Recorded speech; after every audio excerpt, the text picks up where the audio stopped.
Good afternoon, everybody. Welcome back to the Wrestling Daily. It's me, your managing editor of WrestlingInc.com, Nick Hausman, joined here as I am every Thursday to get thirsty and to talk the professional wrestling news the past 24 hours. It's our good friend, Paul Pratt, a.k.a. Polio Del Mar. Paul, welcome back to the Wrestling Inc. Daily. It's always good to be back. And, of course, we've had a busy couple days of news, so I'm excited to talk about the punditry of the day. Yeah, we are not going to waste a lot of time here. We do have the mailbag later on here today. We're going to be talking about the women's Royal Rumble match, who you all think could win. The chat room is open. Elizabeth Fox, good morning, everybody. Esteban here saying hola. And then a bunch of people started speaking Spanish. That's great. Nicholas, my plant friend, is back. Good evening. Hi, Nicholas. Man, it's been a long time since we've seen that plant. I love that. I got a green thumb. I'm a plant enthusiast and a fellow Nicholas who's a plant enthusiast. I like that as well. No interview here. Yeah, no interview here today. So let's get to it. News you can use. News that'll leave a bruise. So yesterday, as we were recording the Daily, Paul, the releases were happening in real time. We had just found out about William Regal's release when we went live on the air, or maybe even during it. I'm not exactly sure of the timeline. Well, since then, we found out a couple more releases. Well, today, I'll start with the fact that WWE announced the release of Gabe Sapolsky. Do you have any thoughts on WWE parting ways with Gabe, Paul? I have no idea who Gabe Sapolsky is. So, okay. To be honest. Well, let me take you down the path real quick on Gabe Sapolsky. Gabe was like, I think he ran coffee for Paul Heyman in ECW or something like that. I'm not really exactly sure. He was around, if I'm not mistaken, and I'm not some Gabe Sapolsky aficionado, but I'm going to give you the 10,000 foot version of what I know of Gabe Sapolsky, I guess. And if anybody in the comments section wants to correct me at any point, knock yourself out.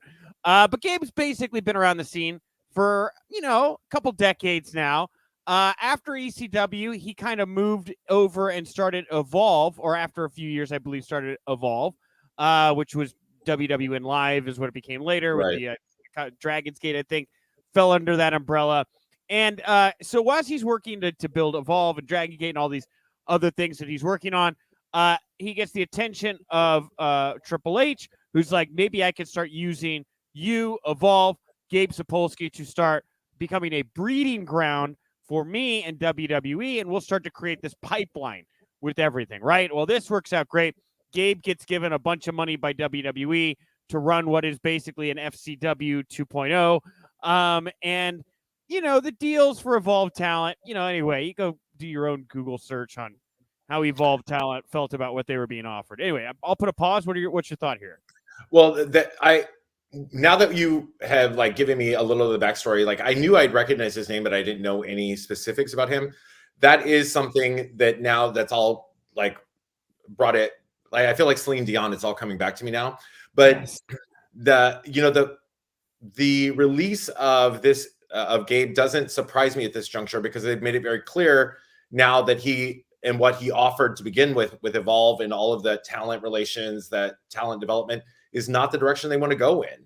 You know what I mean? They've made it abundantly clear that if you are a professional wrestler, you have a very small likelihood of working with WWE at this point. Yeah, no, and, that goes into the William Regal release as well, where it looks like, they just didn't have a use for him because he was out there, get this scouting pro wrestlers. They're like, yeah, idiot, go to the NCAA finals. That's what we're looking for you to be at right now, William Regal. Exactly. But similarly with Gabe Sapolsky, yeah, this was somebody that was a bit of a gatekeeper for Triple H, I think would be a kind way of describing Gabe Sapolsky, and, help, keep that pipeline fresh for Hunter. When the time came, Gabe was given a job down at the Performance Center after WWE, I think, formally bought Evolve. Gabe came with that deal, yes, and he was working with them. And I don't know what the status of Evolve is these days, but I do know that, and I don't know how much this has been talked about or not. And I'd love to get some people in the room that were a part of this. But there was actually, I believe, an Evolve pilot filmed that was supposed to be another kind of a developmental for the developmental thing.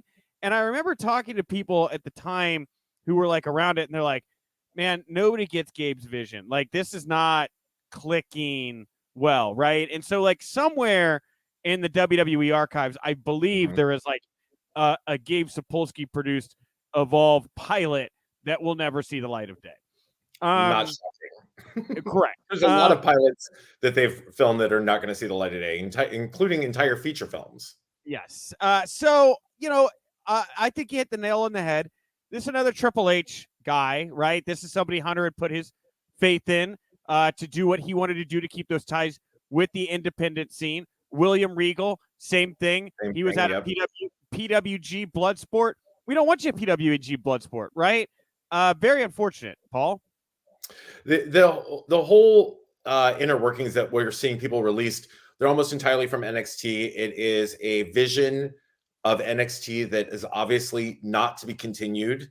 And this is going to lead presumably to a lot more people who have that kind of those ties to the NXT that we used to know and love, and they are just going out the window. This is, we've also not heard anything really about Triple H returning to any kind of active role within the company, especially in a creative sense.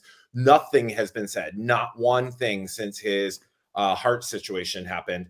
And so therefore, the farther he gets out of the picture, any sway or kind of protection that he can offer anybody it's waning, and a lot of people are going to be going as a result of it, I believe. What I think is interesting here is I think Hunter's going to go along for this ride, right? I mean, I think that the writing is beyond on the wall. They literally smashed the old black and gold X this past Tuesday night.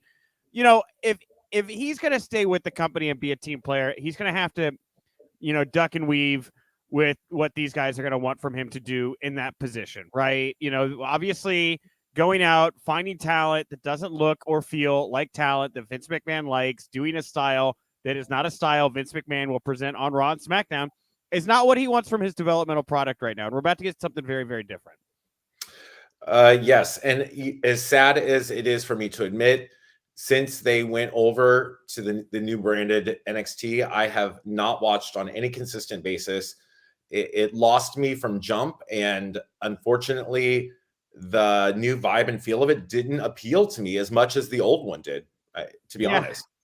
Yeah, it's going to be interesting to see how this plays out, because what we're seeing here with Gabe Sapolsky and William Regal and Dave Kapoor, who was a big visionary and a big part of like what the direction of that product was, we're seeing a move away from the creative end largely of NXT and kind of the style of wrestler, creative style of wrestler you're going to be getting. Names we have not seen released: Norman Smiley, right? Like other coaches, Steve Corino, coaches that are down there in WWE NXT, not scouts, not people working on the creative division, the bare nuts and bolts, meat and potatoes. I'm going to teach you how to take a flat back bump, how to run the ropes. Those people get to stay because they are going to have value when it comes to teaching these very green athletes coming in that are about to flood the WWE, right? And like what they're doing is they're training the people that will make guys like them and women like them extinct, right? Like at a certain point, if all you're doing is mainlining high-end athletes to come in, become exceptionally loyal to your company, learn exactly your style, those people will eventually be teaching the next generation of them, not you and others like you. Does that make sense? Well, of course, but what that also speaks to is that there won't be others like them, not in the WWE. They're at least not in the vision as it is currently. I would hope that I'm wrong for the sake of their dime, but I don't think that this is sustainable. I do not think that this is something that is going to be able to be done long term. You cannot convince me that you can, fast track, NBA stars or NFL stars or people who've never ever even aspired to do professional wrestling, to get them from starting point to television ready in under 2 years. I do not see that as happening. That's what they think they could do, Paul. Like that's the right. Go. That's why they have those. That's why they had that highly edited 3-minute match for the women's division just a couple of weeks ago that was so terrible. They called the worst match of the year. It's because they took somebody who is a definite high-end athletic talent and tried to force her to become a professional wrestler with almost no experience and then threw her on television. Yeah. Well, on top of the names, Gabe and William Regal, we also found out Hideki Suzuki, Timothy Thatcher, Danny Burch, Kathy Carino. They were also released yesterday after we had wrapped doing the daily. Of course, those names join Road Dogg, Sarah Cummings, the Senior Vice President, Consumer Products, Regal, Kapoor, and other longtime employees.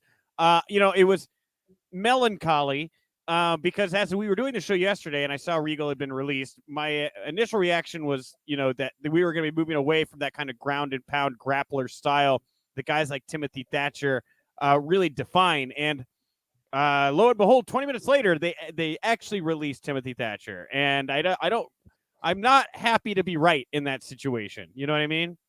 Well, we've also seen William Regal as this like tremendous authority figure on NXT. So that means obviously they're moving in a different direction from that too. So they don't even have that on-screen role for him. Where is that going to leave Samoa Joe? Like where is that going to Joe getting another release soon too? But the interesting thing, one of the things that caught my attention today actually was not only, this is so bizarre, not only did Road Dogg lose his job, but apparently somehow in the process of losing his job, he lost his Twitter verification. I saw that, and what? I don't want to be a conspiracy theorist, but that does seem like it's something that could be kind of construed as maybe petty if done on purpose, right? Of course, but the thing that's so questionable about it is Twitter has no affiliation with WWE. So how did his verification? I mean, I'm verified on Twitter, Sure. And that is not due to any affiliation with anything. What? So he's still friggin' Road Dogg. Maybe WWE got him his blue check mark, and then when he was no longer under that umbrella, the golden ticket went away, and now he's got to go be like everybody else, Paul. He's got to fill out the form. He's got to send them links, to prove that I'm telling you, I think that they somehow bought a WWE package where they get X number of verifications and they're like, sorry, you don't work for us anymore. We need that back. We're going to have to pass that on to somebody else. Rampant speculation. Nobody's ever heard of. Rampant speculation for what it's worth. All right. Absolutely. I'm a conspiracy theorist for blue checks. Spaceman 584, cheers, Wink fam. And then he had a couple beer glasses clinking here. All right. Reset. New topic. This one got a lot of attention. Last WWE item before we get to the AEW Dynamite. We'll do call it a retrospective. The Wrestling Observer saying Brock Lesnar refused to work with Jinder Mahal back when he was champion. The two men were scheduled to compete against each other. Survivor Series 2017. However, prior to the pay-per-view, Mahal ended up dropping the title to AJ Styles. The Beast just didn't want to work with Mahal. Therefore, WWE switched up the plans, which led to AJ becoming the champion. Man, what are your thoughts on Brock Lesnar intentionally hindering Jinder? He absolutely hindered Jinder. So yes. And it's fun to say, but it's also true because one of the things that Jinder Mahal has suffered from is like a lack of credit. He suffered from a lack of credibility, and to wrestle against and compete well against someone like a Brock Lesnar would have absolutely upped the ante on what people thought of him. I personally thought that he was a very good WWE champion. I do not think that people wanted to see that match on a pay-per-view, a Jinder Mahal versus a Brock Lesnar. But at the same time, I think that in many ways, Brock refusing to work with him also probably put a kibosh on future plans for him. Like if you're one of your top stars, one of your top draws is like, I don't want to work with this guy, then they know that they can never book towards that. They can never write the story towards that. So it just left him sort of hanging there as one of the people that they would presumably want him to face off with at some point, just said no. Well, and it's kind of wild to me that they didn't do it at that time, just because you got to remember how hard they were pushing that Indian market in 2017. They really, really wanted to break through and make waves there. And obviously the pandemic is like shut a lot of that stuff down, but this was pre-pandemic, obviously. And Jinder was, internationally really making a lot of strides there. And, whether or not people would have been clamoring for it or in the States or anything, I think the guy had at least earned the chance to go out on a bigger note like he could have done with Brock Lesnar there. I'd like to know why Brock didn't want to work with Jinder. I think also that whether we talk about live touring events or whatever in India, when you're talking about a consumer market of 1 billion people, there's a lot of merchandise money. There's a lot of, pay-per-view buys or Peacock subscriptions or whatever they're hawking in terms of their wares over there to be had with having somebody like a Jinder Mahal. And they did, aside from how they elevated him from where he was to WWE champion, being so fast, so lackluster, and so shocking. It was very much a shock to the system. Right. After they made that decision, after they pulled the trigger on him, he rapidly became a very viable, believable, and in my opinion, entertaining champion. Yeah, I like Jinder. I was a fan of Jinder. I know that a lot of people thought he was a little 80s, right? Kind of just like big villain international star or whatever. So what? It worked. It does. It wasn't like a stereotypical. It was, he wasn't a stereotypical foreign villain. He was actually, he was just a very wealthy villain who happened to be foreign, happened to be Indian. They played him a lot like, with the exception of the overtones of the Indian element and the backdrop that they gave him on the Titantron. In terms of what he was presented as, he was like an Indian $1 million man. That's how they presented it. That was it. Yeah. All right. Well, let's shift gears here. We'll talk a little bit about AEW Dynamite's TBS premiere last night. Once again, they opened up with Hangman Page and Bryan Danielson going at it for the AEW World Championship. Hangman Page retained. Really, really brutal contest or bloody contest here between these two guys. What did you think about Page getting the win here? Well, I think that it did a tremendous amount for Hangman Adam Page. He needed this victory, number one. It was only a second defense of the title, right? And the first one had been a draw. He needed this. It's going to help to solidify him.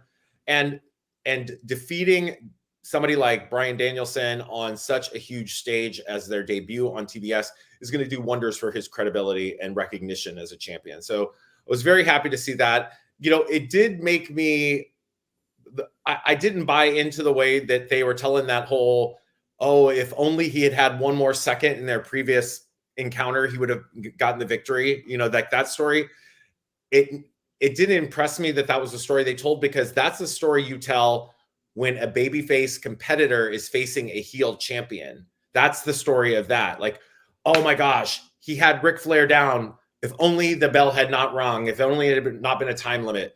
It's not the way that you convincingly portray your champion as very credible, very, you're portraying him as an underdog. Yeah, and I think that's the thing that I was left I was like happy for Page because he got a big win, a meaningful win, solidified him as champ, but I still don't quite know how I feel about the direction. Like he still just there's a little bite lacking for me in Hangman Page right now, and I don't know. Maybe it is as a champion. You mean? Yeah, as the champ, as the top guy. Yeah. Mm-hmm. I think that Adam Page is somebody. Well, I think this is also true of most babyfaces as champions.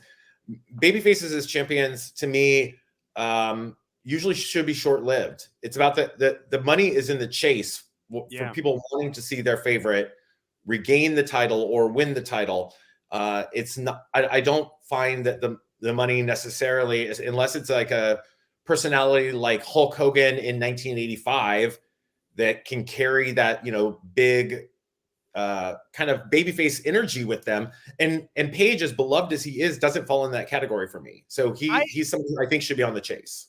I agree, and I thought that last night was going to be Bryan's night. And look, everybody's very happy for Page today, but I'm with you, man. Like, I don't really know who am I excited to see go challenge. I mean, MJF is doing whatever with CM Punk at the moment. Who's that top villain to kind of step up and challenge? I don't think you get better than Bryan Danielson right now. This guy is completely 100% in the zone at the moment. There is no better heel outside of MJF in AEW right now than Bryan Danielson.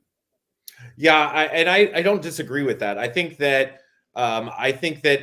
what we should be looking for, instead of like a bigger heel, we should be looking for a credible contender, because if they are going to keep him at the top, they need to keep feeding him very, very solid competitors to build his credibility as champion. I think that, coming back from that injury that sort of sidelined him briefly right before he took the title, I don't think it cooled him off per se in the way that, meaning that he shouldn't have come back and been champion, but I definitely think that it lowered his profile.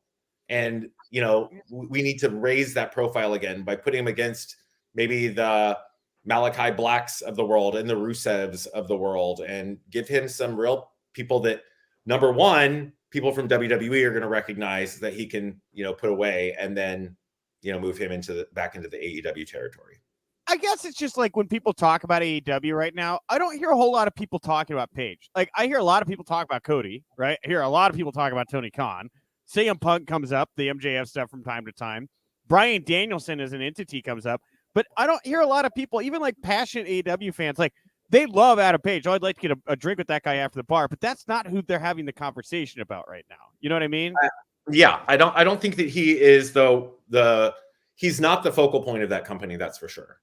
Mm-hmm. So anyway, that's an artistic choice. Hey, I do know companies out there. They're like, why do we want to make our champion the centerpiece? What kind of crazy thing would that be? Well, talk about champions. Jade Cargill, she beat Ruby Riott to become the inaugural TBS champion. How do you feel about Jade being the one to carry this title first? It was a definite choice. I mean, I think it's a definite choice. I celebrated her on Twitter. I tweeted her. I actually got to see her very first. I saw her debut match, the one where she was, tagging with Shaq and against Cody and Red Velvet. So I was there live for that. So to see her, come full circle and about a year later win this title, I think that it's definitely going to do a lot to solidify her as a major player. But I could not help but look at that match and praise Ruby Riott for carrying a still very green competitor to victory. And here's the thing is, I don't think that conversation would carry as much weight right now if Tony had not said what he said about Swole, right? And making it about, I mean, I'm just being real, right? Like Tony made this conversation we're having right now a conversation when he started talking about how he does and doesn't reward people based on merit. Now, look, I'm also not poo-pooing Jade Cargill as champion. Jade has an undeniable look and presence to her. And when you look at, I go back to the whatever top 20 list we were sent over at Wrestling Inc. of the top 20 pro wrestlers on Instagram who saw the most growth in 2021. And Jade Cargill was like the only AEW name on the entire list. Like, it was like 19 WWE superstars, and at number 8, Jade Cargill, tacked on 220,000 followers or something on Instagram. Okay.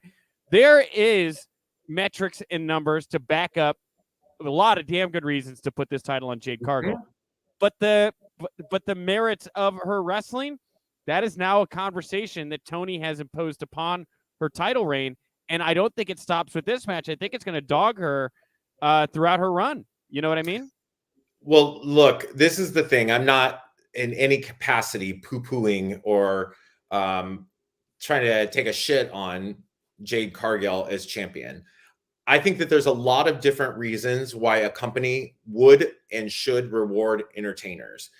Right. She undeniably has a very distinct look. Oh, yeah. She has a very distinct type of charisma. She attracts and appeals to a specific type of audience. I watched that match last night with my 20-year-old nephew and his girlfriend. My nephew being the one that was with me the night that we saw Jade debut, his girlfriend, who is not even a casual viewer, but both of them were immediately taken with Jade and cheering her on, rooting her on, not knowing a thing about this, really. So there are a lot of reasons why you would want to reward a performer like this. But when you have just shot back at somebody who is a very talented professional wrestler and said that their in-ring skills were not good enough to stay under contract, and you are putting, another person in that kind of title picture who is noticeably green, noticeably is carried by every opponent I've seen her work with. It's just a bad look. and it pulls unnecessary focus onto Jade Cargill that she should be getting a pass for, but she will not because of what her boss has recently said. Exactly. Yes. I had this talk with a friend almost word for word yesterday as I was walking my dog. And yeah, Tony brought this on his women's division. When you make he brought it on any division because, the fact of the matter is that, fortunately for the men's division, they don't have a lot of brand new greenies on they don't have their ninth wonder of the world, in their men's division. They have Wardlow, but Wardlow had been working the indies for years before he got signed. Anyway. And Wardlow's matches at the moment consist of powerbomb, and like a very Bill Goldberg element to it. Right. We're not seeing that from Jade. Like the fact that she noticeably called an audible last night instead of going to the top rope with that jaded move and just did it off the second rope. That was visible and noticeable. And I cringed a little bit, not because it was bad. Well, the landing did not look fun to me. It kind of felt like Mark Sterling was calling her match for her from the outside. Did you get that vibe too, or no? I mean, he's her advisor, so maybe not a problem with that. Like she's the weapon, he's the brain. Send your weapon in and do the destruction. But the fact was that it's just very noticeable. And again, this is not at all to critique negatively Jade Cargill. She has been wrestling for 1 year. I said to you, I watched her debut match at a very high profile last year at this time. So 1 year later, she's pretty much where you would expect her to be, because a big part of getting that polish is reps in the ring, doing this, working with these really high profile talents who've been around a long time, and let them guide you through the matches just as she is, because you learn and you pick up from that. The problem becomes that Tony Khan just told the entire wrestling world that somebody who was let go from his roster wasn't good enough in the ring to renew their contract. And you have to ask, like, do you have this? Are you watching Swole with the same eyes you're watching Jade with? Because, that clearly is not the case here. Well, it's hard to see when you got a thumb in your eye. You know what I'm saying? Anyway, Jungle Express, they defeated the Lucha Brothers to win the AEW tag titles. Main event, real scary moment on the outside. Ray Fenix fell. His arm bent the wrong direction.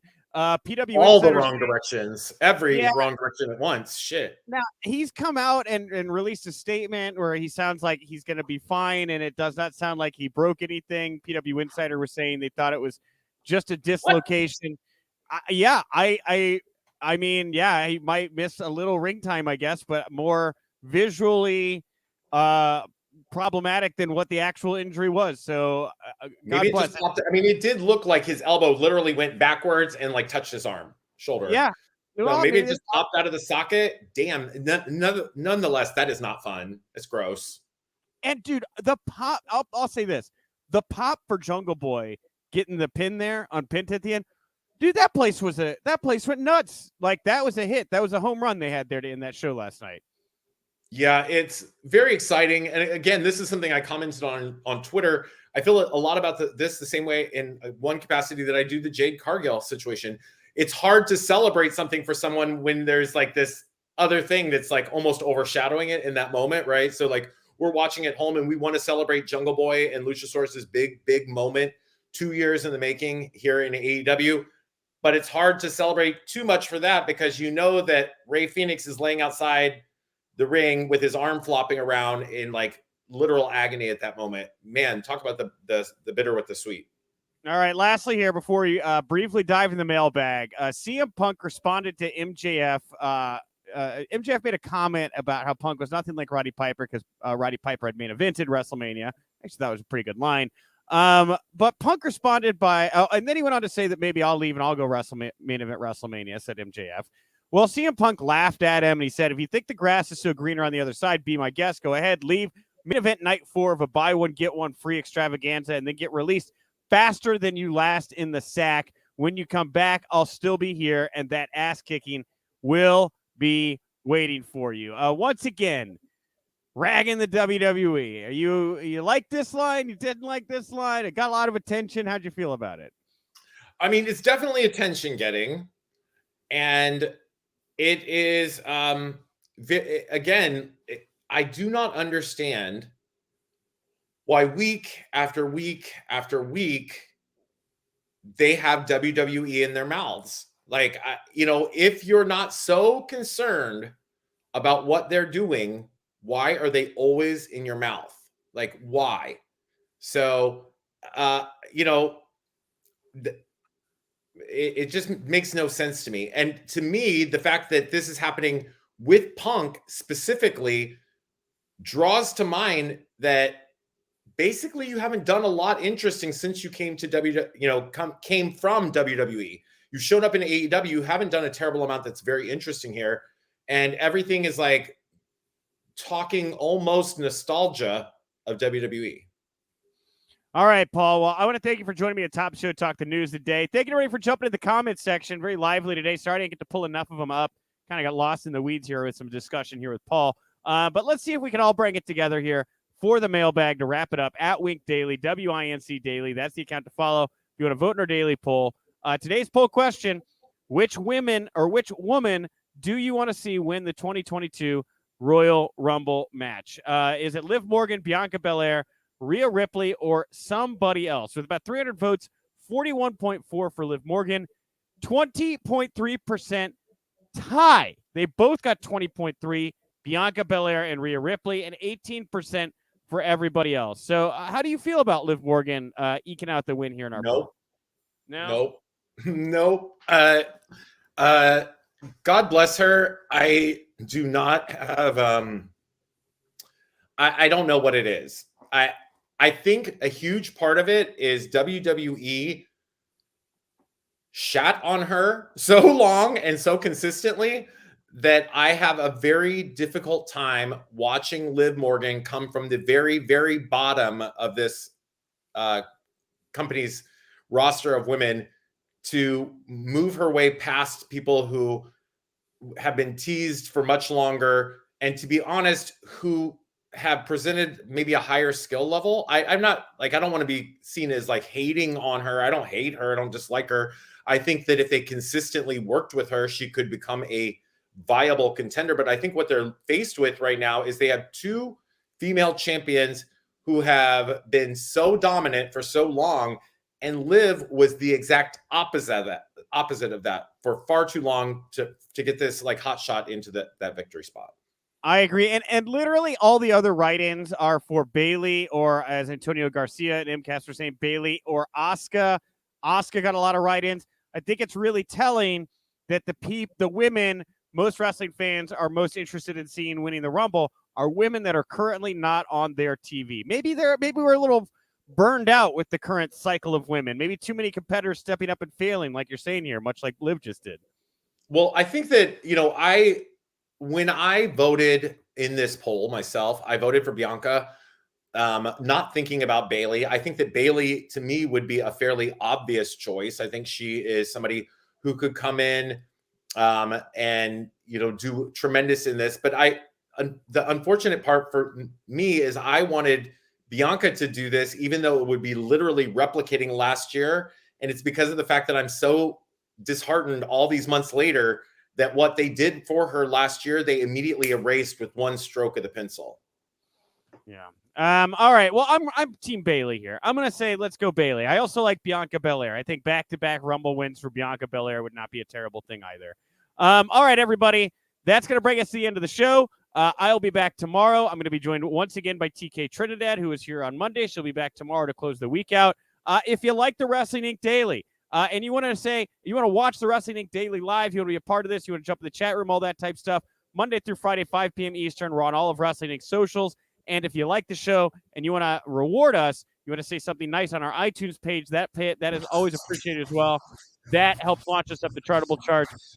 SupportWrestlingInc.com or all the socials. The Wrestling Inc. podcast goes live at night after the big shows, including tomorrow after SmackDown. Paul, what happened here? Is there a beast in your room? What's going on?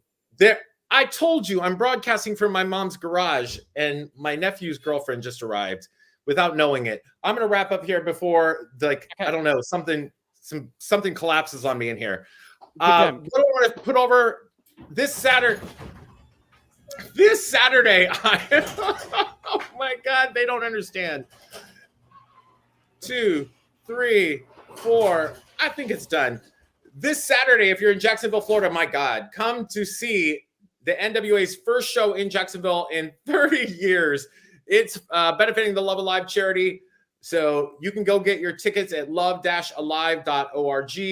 That's NWA on Saturday. I will be there. And on Sunday, if you are watching anywhere in the world, you can join me, LA Fights, on the Game Changer Wrestling's YouTube channel. I appreciate you covering your face because I'm mortified for myself. I'm listening. I'm just like, I feel bad for you that you're in this space right now where something could fall on you and hurt you. So we're going to wrap it up now. I mean, you know, it could be worse. I'm going to turn the lights down low later on and just film a pseudo vignette that I've been attacked by Malachi Black and then being stashed somewhere. All right. Well, I'm at Nick_Houseman over on Twitter. Thank you all so much for tuning in. I'm going to talk to you tomorrow. And remember, if you winked, you didn't miss it.